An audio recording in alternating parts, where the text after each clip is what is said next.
Two friends, same age, same salary, same starting bank balance of $80,000. Mark takes his $80,000 and puts it down on a $400,000 house. Sarah takes her $80,000 and invests it, then keeps renting an apartment down the street. 10 years pass. At every family dinner, Mark gets the nod of approval. Sarah gets the question, so when are you finally going to stop throwing away money on rent? Here's what I want you to do right now. Pick a side.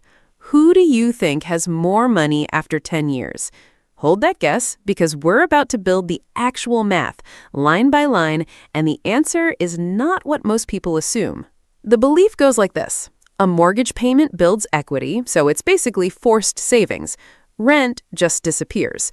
Therefore, buying wins, automatically, every time. That belief skips a step. It skips the question of what else that $80,000 could have done if it went somewhere else other than a down payment. And that missing step is called opportunity cost, and it's the single biggest reason this comparison doesn't play out the way people expect. Every dollar you put into a house is a dollar that stops being available to do anything else. It can't sit in an investment account. It can't compound. It's locked into one asset in one location doing one job. So before we even talk about repairs or property taxes, we already have a real cost to owning, whatever that $80,000 would have grown into sitting somewhere else. Let's actually run this. Mark's mortgage on the remaining $320,000 at a typical 30-year rate comes out to roughly $2,000 a month. Over 10 years, that's about $243,000 paid to the bank. But because of how mortgages are structured, in the early years, a larger share of each payment goes toward interest rather than the loan balance. So out of that $243,000, only around $49,000 actually chips away at what he owes. The rest, close to $194,000, is the cost of borrowing the money in the first place. On top of the mortgage, Mark pays property tax, homeowners insurance, and maintenance every year. Roof repairs, a broken water heater, general upkeep. Averaged out over 10 years, that adds up to roughly $120,000 more. So Mark's total cash outlay over 10 years, $80,000 down, plus $243,000 in mortgage payments, plus $120,000 in taxes, insurance, and maintenance. That's $443,000 out of his pocket. In exchange, assuming his home appreciates at a steady, fairly typical rate, it's now worth around $564,000. He still owes the bank about $271,000. If he sold today, after paying agent fees and closing costs, he'd walk away with roughly $259,000 in his pocket. Now, Sarah, she invests her $80,000 the day Mark signs his mortgage.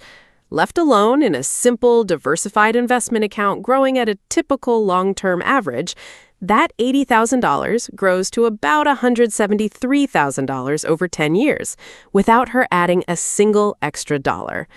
But there's more. Mark's total monthly cost, mortgage plus taxes plus insurance plus maintenance, works out to about $3,000 a month on average. Sarah's rent starts at $2,000 a month and rises gradually over the years. That gap, roughly $700 a month, she invests too. Left to grow the same way, that steady monthly investing adds another $135,000. Added up, Sarah's total investment value after 10 years, around $307,000. Mark, if he sold his house today, $259,000. Sarah, sitting in her apartment, $307,000. Under these numbers, Sarah comes out roughly $48,000 ahead, and she never dealt with a leaking roof, a property tax bill, or a real estate agent taking a cut at the finish line. Her money is also fully liquid. She can access it next week if she needs to. Mark's wealth is locked inside a house he'd have to sell and pay to sell before he could touch it. Notice what actually did this. It wasn't that owning a home is a bad decision. It was two quiet forces stacking on top of each other. The ongoing cost of holding property and 10 years of missed growth on money that got locked into a down payment instead of left to compound. Here's the one psychological piece that explains why almost nobody runs this math before buying. A house is something you can walk through, touch, and point to. It feels like wealth because it's physical. An investment account is a number on a screen. Our brains trust what's solid over what's invisible, even when the invisible number is quietly winning. That single bias is why Mark gets praised at dinner and Sarah gets questioned, even in a scenario where she ends up with more money. This doesn't mean real estate is a bad decision. Change a few assumptions and the outcome flips. If Mark plans to stay in that house for 20 or 30 years instead of 10, the math shifts heavily in his favor because the biggest costs, interest and closing fees, are front-loaded, while the biggest gains, appreciation and a shrinking loan balance, take time to build. If he locks in a low mortgage rate while rent in his city keeps climbing faster than average, buying pulls ahead. If he uses the property to generate rental income instead of just living in it, the entire equation changes again because now the asset is paying him back directly. Real estate rewards long time horizons and punishes short ones. It rewards markets with strong, steady demand and punishes markets that stagnate.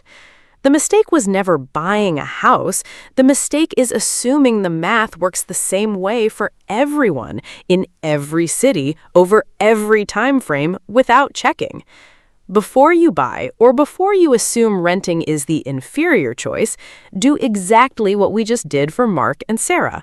Add up the full cost of ownership, not just the mortgage, taxes, insurance, maintenance, and the interest you'll actually pay in the years you plan to stay. Then compare that to renting plus investing the difference using a realistic, honest growth rate, not a hopeful one. Ask how long you're actually staying. Ask what your specific city's rent trend looks like against its home prices. The answer changes person to person, city to city, decade to decade.